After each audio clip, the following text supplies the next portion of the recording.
Asus TUF Dash F15 2022 Review. Laptops have become so powerful that they're no longer just used for gaming, but can now be used for both working and playing games.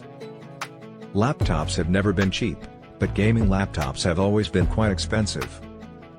The Asus TUF Dash F15 is one of the mid-range options when it comes to gaming laptops, but its graphics performance justifies the cost. Despite its shortcomings, the Asus TUF Dash F15 is an excellent choice if you want to play games on the go. It has plenty of power, good performance, and decent battery life. However, be aware that it gets quite hot when playing for long periods of time. Even though the illuminated WASD keys tell you right off the bat that this is a gaming laptop, the rest of its appearance is pretty clean and unassuming, which makes it easy to hide at your desk. Unfortunately, we received our review unit in black, and fingerprints were almost impossible to avoid when opening the case. We also noticed the positioning of the ports, which all face toward the left edge of the laptop, was a bit unusual. At first, some software problems did not seem too serious, but after several weeks of use, they didn't go away. We discussed them further below, but for now, we're going to dive into the main part of our review. If you want to buy an affordable gaming laptop, look for a configuration with an Intel Core i5 processor and 8GB RAM.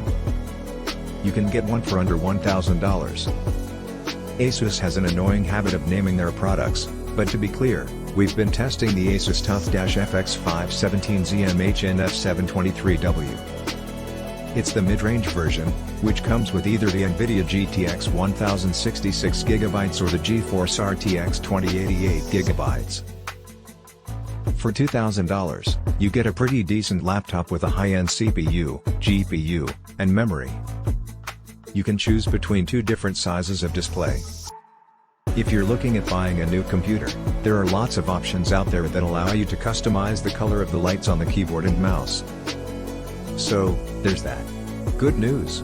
The design of the Asus TUF Dash F15 is nice and sleek and simple. The usage of clean lines gives it a professional appearance, so like we stated, the laptop won't stick out like a sore tooth in an office setting.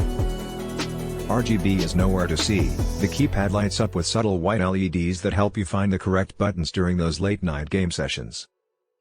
Unlike most older gaming notebooks, you don't need to be a bodybuilder to carry this notebook around with you.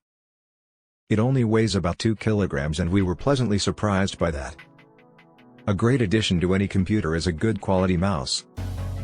You can find them anywhere from $5 to $100 depending on what brand you choose. I personally recommend Logitech mice, they're very comfortable and easy to move around. They also come with extra buttons so you can do things like scroll through documents without having to press 2 buttons simultaneously. The laptops have 2 USB-A, Type-A, connectors and 2 USB-C, Type-C, connectors. One of them can support Thunderbolt 4. In addition, there is also an Ethernet connector, a charging connector, and an HDMI connector. That means that this device has 4 USB 3.0 Type-A connectors, 3 USB 2.0 Type-A connectors, and 1 USB 3.1 Type-C connector. So why does Apple put almost all of the connectors on the left side of this device? Sure, if you're right-handed and you connect a keyboard, it can be annoying having all those wires running along the right-hand edge of your computer. However, putting them all on the left-hand edge is just as bad, and for anyone who is left-handed, it becomes downright impossible. Not only does the placement of the Ethernet and power ports make it difficult to plug in devices, but also the location of the USB ports. For people who use both hands equally, it is much easier to find these ports, and they are located on the front of the machine. We wonder whether there was a good enough logic behind why most of the ports were placed on the left side of the laptop. If not, then perhaps they could have put them on the right, where they would be less obtrusive. However, even though it may seem like an insignificant issue, it's one that some people might take offense to.